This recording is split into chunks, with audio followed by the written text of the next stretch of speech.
Happy Halloween, Ben. Thank you. Yeah. So I have an issue with your stance on abortion. Okay. Right. So you define life as starting at conception through biology, pretty much. But I think you take the stance that life is intrinsically valuable because it's life.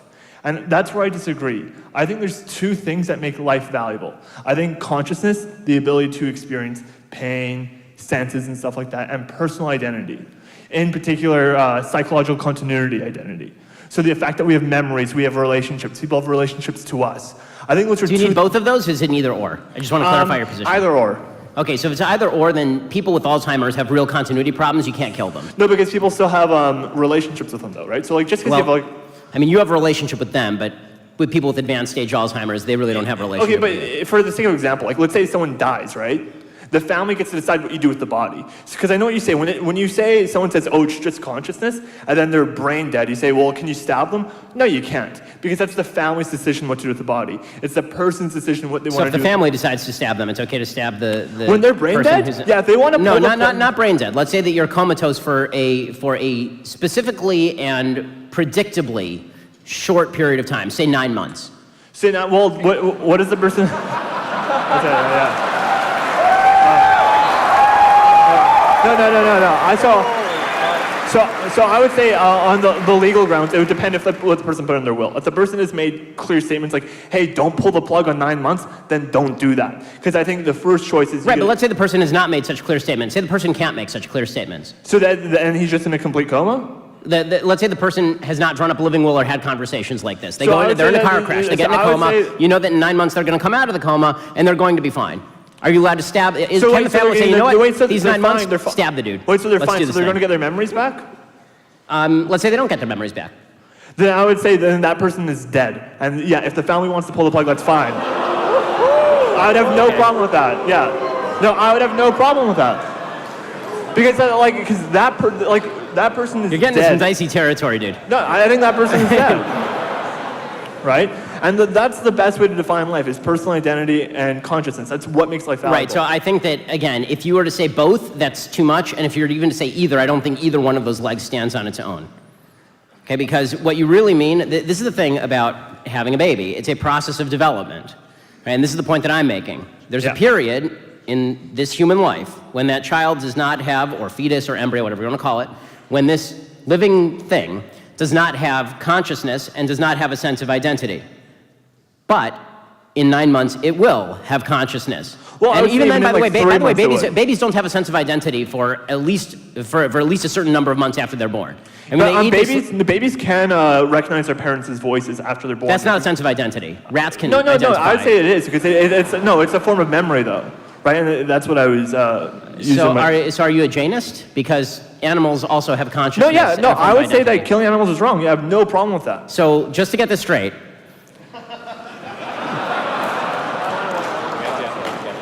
killing Fluffy the hamster, deeply wrong. Killing a dude who who's going to wake up from a coma in 9 months with memory problems, totally cool. Nazis, go home! Nazis, go home! Nazis, go home! Just go home! You're out here against free speech and prosperity. I'm not against More than anything, you're a low IQ dumbass. Really? Yeah. What does IQ have to do with shit? IQ has to do with everything, but you don't realize that because you don't have IQ. Anyone that brings up their IQ generally. No, I brought up your IQ. I brought up your lack of IQ. What kind of meth are you on, bro? Yeah. What kind of meth am I on? Got you on the fucking Nazi. You think I'm on meth? I got you on that Nazi meth, huh? Oh yeah, I'm on Nazi meth, bro. I'm allowed to do this. Guys, I'm on Nazi meth out here. Yeah, Nazi meth, dude. No, free speech doesn't mean freedom from consequence, and it doesn't mean freedom from other people speaking. You're a fucking idiot. What are you talking about? I'm talking about what I teach.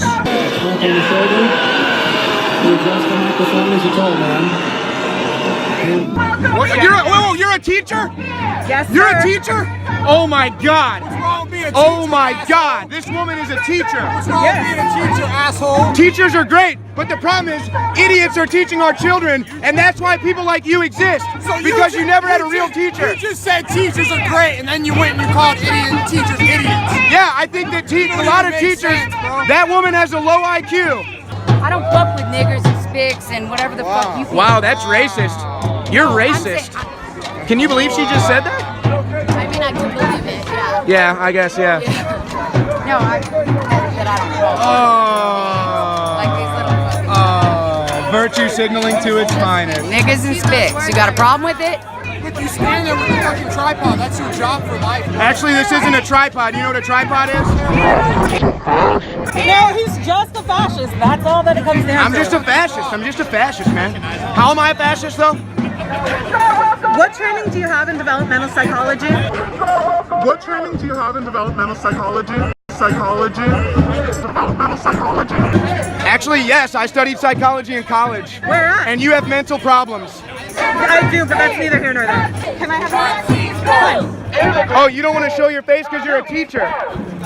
You don't want to show your face because you're a teacher. No, I don't want to show my face because you guys dox people. No, we don't. That's you. Teachers are great people. I agree. Yay for teachers. Teachers are great people. They should make more money, in fact. But I guarantee you that you politicize your students, don't you? No, I don't. What are you talking about? I'm talking about what I teach. Millions of people died from human greed. Communism. Okay. So why would we want human greed in charge of everyone? That's It communism. already is, my dear. No, not in America. That's why this is the richest, best country in the world. He's funny. He's funny. The truth is funny to this one. You know why it's the richest country in the world? Because of blood and sweat of other people. Because of capitalism. Overseas. People who sweat overseas Really? for a little bit of labor. Tell me, how's Libya doing? People who fucking get paid nothing How's Libya to doing? make your clothes that you're wearing. How's Libya doing? To make your pants that you're wearing. How's Libya doing? Those people are suffering for your capitalism. Who? What people? Unbelievable. This guy sits here.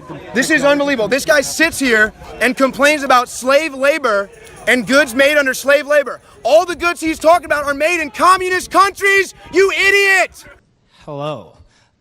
So I agree with you on most of your things. I recently watched a video where you were talking about a reporter who let their son go to school wearing a dress. Yes. And so for me, I think the main issue when it comes to transgender and people getting confused is not basically where sorry. It's okay.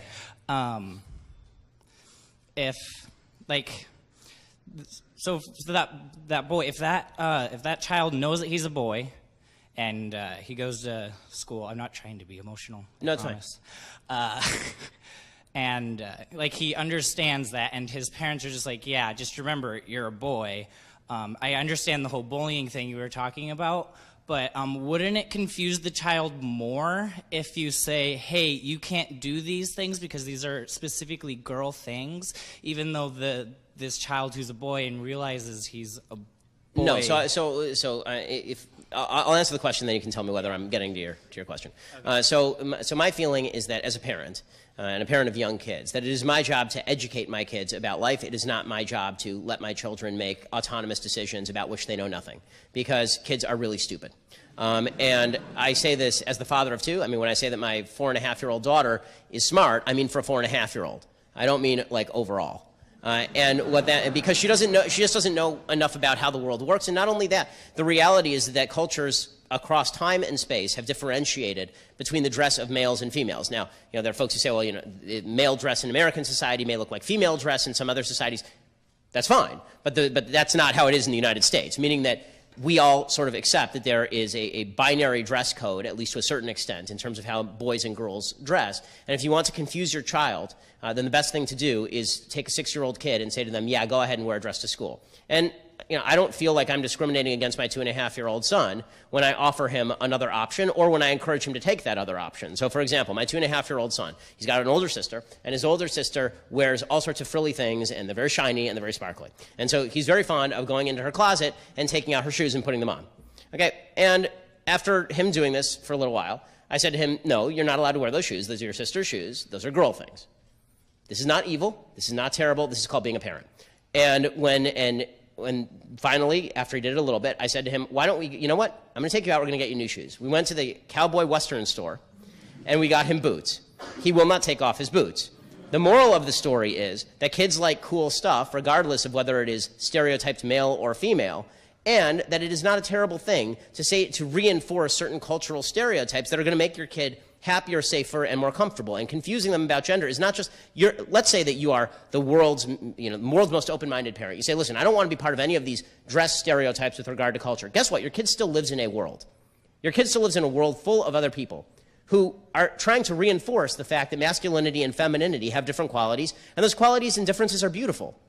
Okay? And so when we say to parents that you're doing something wrong, if you say to your 6-year-old that he can't wear a dress to school, all I'm thinking is, you don't get to tell me how to raise my kid, particularly when, I promise you, it is a better pathway to screwing up your kid as a general statistical matter by telling them that they can dress as a member of the opposite sex when they are 6 years old, than telling them, you know what, why don't you not do that today and instead put on a pair of pants. I saw a lot of headlines on the way here about how it was going to cost $600,000 in security for this event. And that is not due to me. I mean, I'm not the one out threatening to break windows. It's not due to you. You're here listening. It's due to the Antifa hard-left morons who are out there breaking windows. And I do want to say one thing, which is that in a city as left as Berkeley, if you're going to blame me for the $600,000 in spending on security, you're all Keynesians. Think of all the jobs I just created. Now the fun part. So, we're going to do Q&A.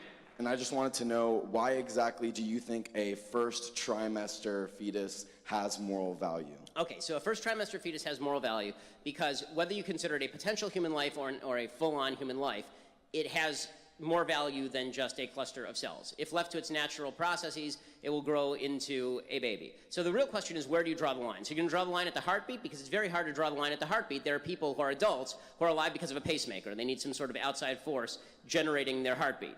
Okay, are you going to do it based on brain function? Okay, well, what about people who are in a coma? Should we just kill them? Right? The problem is, anytime you draw any line other than the inception of the child, you end up drawing a false line that can also be applied to people who are adults. So either human life has intrinsic value or it doesn't. I think we both agree that adult human life has intrinsic value. Can we start from that premise?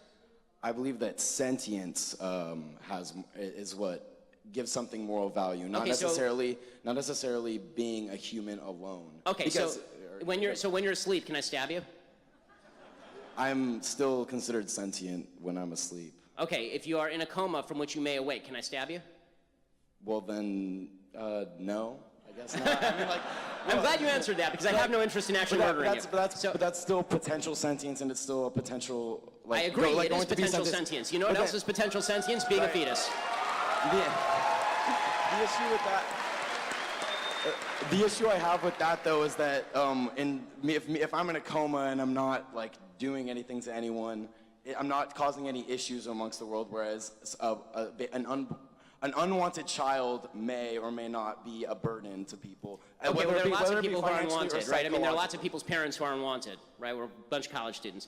The problem is that now you're shifting the argument, right? Before you were making the argument based on the intrinsic value of a life based on sentience, and now you're talking about the level of burden that somebody presents as a separate moral argument. Okay, I don't believe that you being a burden on somebody is justification for them killing you, as a general rule. I'll leave it at that. The gender pay gap is a myth. Yes. And one of the main reasons that this is the case is because that female STEM education is at a lower level than it is for men. Females are continually discouraged to not go into STEM fields at a rate that's much lower than men are. So I was wondering what you feel about this argument, and how do you think it should be remedied, or nothing? Well, I mean, I think that it's a free country. You can choose what profession to go into. If the idea is that the pay gap is largely due to profession choice, that's obviously true.